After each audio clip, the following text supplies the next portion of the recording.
Well, we made it to the end of this theme. 5 weeks, right?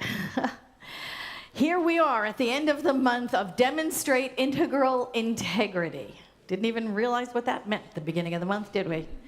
Okay, so we used that theme to explore the book, The Four Agreements by Don Miguel Ruiz. Yeah, right, made sense. I took the theme, to mean being in integrity in all ways, integral, right? Every single part of us. Being in integrity in all areas of our lives, in our words, in our understanding, in our assumptions, in our actions. So today we're discussing the doing part, which is the last agreement, right? The doingness of being in integrity. And Ernest Holmes in Pray and Prosper, he said this. He said, "It is not intended that we should spend all of our time in inaction. For the very law of our being is mind acting. An active thought will always find itself surrounded with intelligent, objective activities. The passing of human events is no mere illusion. It is the logical and legitimate activity of mind finding fulfillment. It is the action of a jubilant and beholding soul proclaiming God's work to be good." That's our life. That's our lives. Our souls expressing and expanding and finding a creative outlet, right? So always doing our best at that. That's the fourth agreement, right? Don Miguel Ruiz in the book said, by doing your best, the habits of misusing your words or taking things personally or making assumptions become weaker and less frequent with time. So this fourth agreement is the one that sort of wraps all of them up, wraps all of them together. We started with be impeccable with your word, right? Then move to don't take it personally. Then last week we talked about don't assume, and that brings us to today, always do your best. Which does not mean powering through everything, okay? Totally different, right? Does not mean that. Doesn't mean powering through everything that comes up in our lives. We are not super people all the time. I mean, although we like to think of, look, there are times I admit I can leap tall buildings in a single bound. Yes, I can. But there are other days, right? Like when I have the flu or something, when I can barely drag myself out of bed and get to the kitchen and make myself a cup of tea or a cup of soup, right? And that's my best for that day. Doing our best changes from day to day. It can change hour to hour sometimes, can't it? Our best changes. So what we need to do is explore a little more deeply what we mean when we say doing our best, right? In practical application of the science of mind, Ernest Holmes said this. He said, there are going to be changes in our lives from hour to hour, day to day, and we cannot escape them. It is the nature of the universe. Let us accept change. Make the most of it. Capitalize on it. The action of the law never changes, but the direction of the law is always up to us. So it's about being conscious, right? The whole idea of, we create our own reality. Oh, nonsense. We create our response to our reality. We create the context through which we see reality. If we create our own reality, okay, which one of you is responsible for the crash of '08? Was it you? Was it you? No, we don't create our... Don't raise your hand to that. I get blamed for everything. It's not about creating our own reality, but it is about creating the context in which we experience that reality, how we incorporate it into our beingness, and how we choose to respond to it and what we do with it. It is important to know that, to do our best, to keep our consciousness focused on the best possible outcome, right? So that our go-to thought, our go-to consciousness is, oh my gosh, what else can go right? Right? Oh my gosh, what else can go right? Now you'll hear even practitioners, when practitioners pray with us, right? They'll say this or better. Have you ever heard them say that in prayer? This or better, right? because that's affirmative prayer. That is affirmative prayer. We're praying for best possible outcome or better, right? Expanding our minds to incorporate what can be the best possible thing that happens. Even when we look at negative things, we can know the highest and best truth of them, right? This is the whole don't judge by appearances thing, right? I had a friend, well, I still have the friend, but her husband, this was several years ago, her husband had an automobile accident. Now, you wouldn't consider that a positive, right? And if you have an automobile accident, that's kind of a bummer. But going to the hospital because he had minor injuries sustained in that crash revealed he had the early stages of leukemia. Didn't even know he had it. He felt wonderful. He felt healthy. There was absolutely not a reason for him to go to the doctors at all, but for that accident. So, so it's important to continue to know our best. Even if the condition is in itself a negative condition, you know there is good here. There is good here, and we ought to have it. Not judging by appearances, but judging by truth. All things come together for our highest and best good. That's a great affirmation. Always assume the best, even in the worst of circumstances.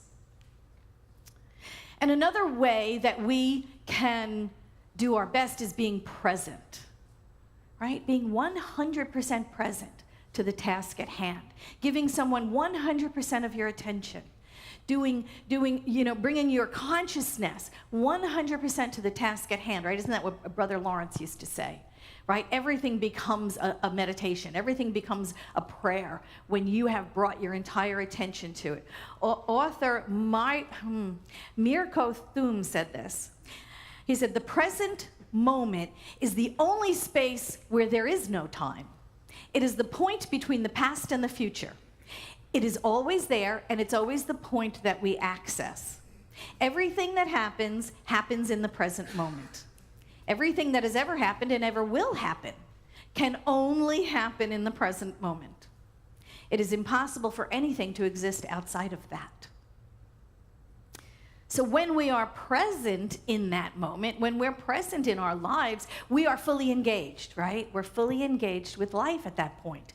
Every action is a deliberate action. Every word is a consciously chosen word when we're fully occupying the present moment.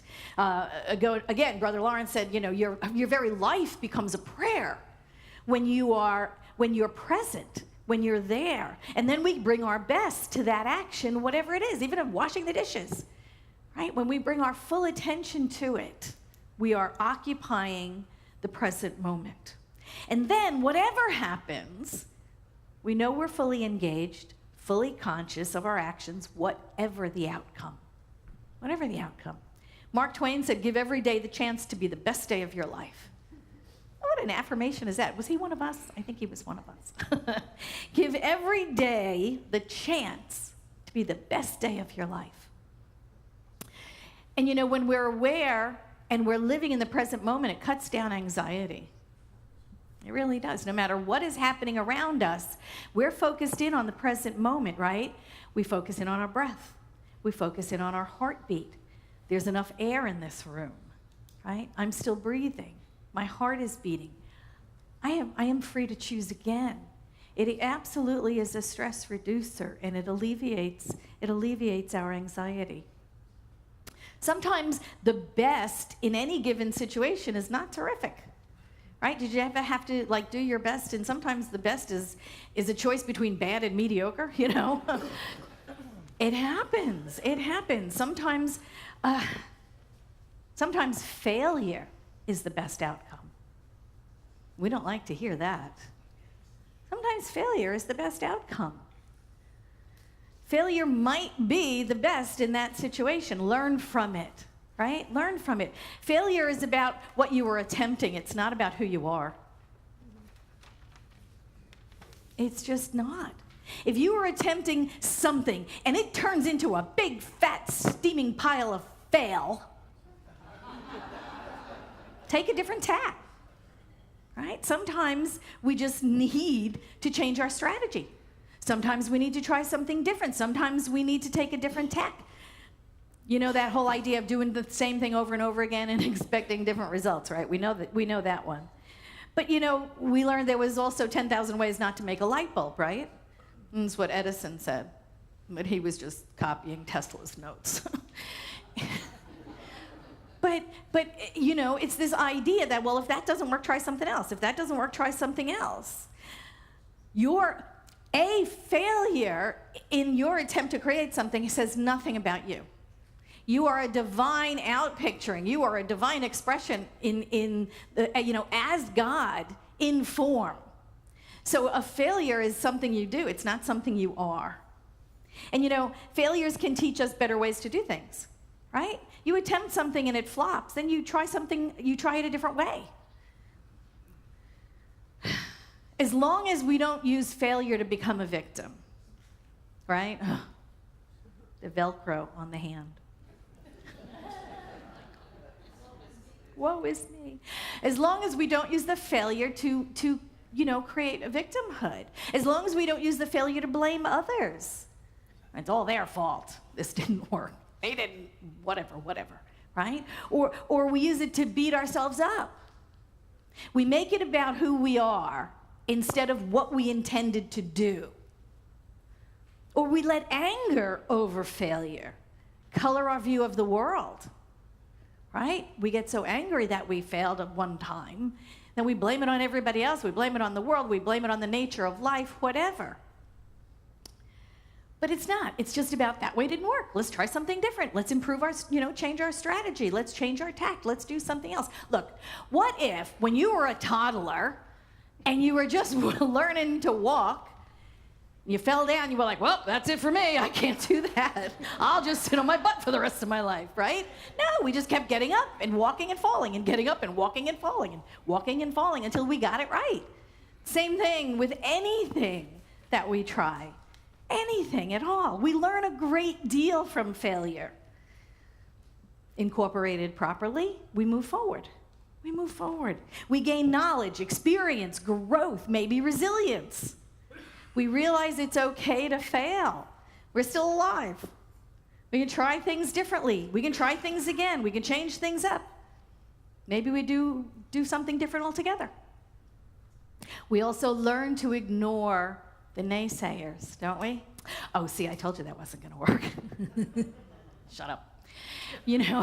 We ignore those people because what we know is failure teaches us, just like success. And sometimes failure teaches us more than success never could. We can experiment. We can try all sorts of different ways of doing things. Ernest Holmes said, developing confidence in ourselves, in our ability to meet and handle all undesirable situations, requires that we must have confidence in that something which is greater than we are. Then we will have spiritual self-reliance. Weakness gives way to strength, despair turns to hope, hate becomes love, failure becomes success. And I have to tell you, doing your best doesn't mean being perfect either. That's the word we got to talk about. Knowing perfection, or actually know that perfectionism, wanting everybody to love you in your creation, is really what that's about, can paralyze you. Right? We've all heard that, I don't even remember what the saying is. There's a saying. Okay, I just lost it. Anyway, sometimes good enough is good enough. Yes? Sometimes good, I know what it was. Don't let the perfect be the enemy of the good, right? You've heard that stupid expression. Don't let the perfect be the enemy of the good. Because what happens is we get into that thing where if we can't do it perfect, we don't do it at all. It paralyzes us. It keeps us from doing things. Don't. Do them to the best of your ability, whatever that ability is in the moment. When we're striving for perfect and nothing else will do, we are overly concerned with what other people are going to be thinking about us, rather than the thing it is we're creating. We're worried about how it's going to be perceived. We're worried about how it's going to be accepted. We're worrying about how people are going to view us if we bring forth our creation and they go, right? How that's going to make us feel. That's what perfectionism is about. It's about wanting people to love us and love what we create. And you know, sometimes good enough is good enough. Like when you're learning to paint, or you're learning to sculpt, or you're learning to play music. It's not going to be perfect. It's not going to be beautiful. There's going to be mistakes in it in the beginning. But you're still doing your best, right? You're still doing your best at whatever level you're entering into that creation. Brene Brown said this. She said, when perfectionism is driving us, shame is riding shotgun, and fear is that annoying backseat driver. You want me to say that again?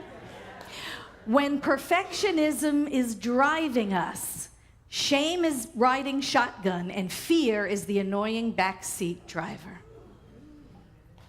So doing our best is unique, right? It's different in every situation, every day, every moment. Doing our best allows for mistakes. Isn't that lovely? We get a mulligan at life, you know?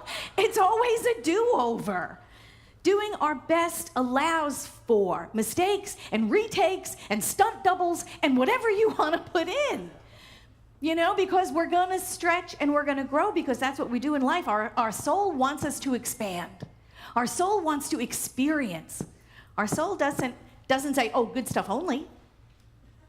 Our soul wants to experience the length and the breadth and the depth of life, the highs and the lows and everything in between. Our soul is craving experience. It's not just wanting the good stuff and none of the bad stuff. So allow for the mistakes. Doing our best means we succeed. Sometimes we fail. We try again. We try something different. We change our minds entirely, right? And go in a different direction and do something totally different that we didn't think we'd ever do. That's doing our best. Doing our best means we meet life fully engaged with whatever intentions we've set, open-hearted, open-handed, and with the expectation of succeeding, right? With the expectation of the positive. Like Ernest Holmes had said when we were talking last week, expect the best, expect success. Be in that positive expectation of good all the time, and then let happens what happens. Ernest Holmes said this in the Holmes Reader on Meaning. Life flows into everything, through everything. It passes into every human event, and it translates itself through every human act. If you learn to think of life as flowing through your every action, you will soon discover that the things you give your attention to are quickened with new energy. For you are breathing the very essence of being into them. Oh, I love that. I'm just going to end there. There you go. Wow, I love that when it works like that. When we're doing our best, right, we have culminated all four of those agreements together, right? Being impeccable, not taking it personal, not taking assumptions, and doing our best. It wraps up everything. It just infuses itself in every area of our life. When we are doing our best, life meets us right there. Have a wonderful week. Do your best. See you next Sunday.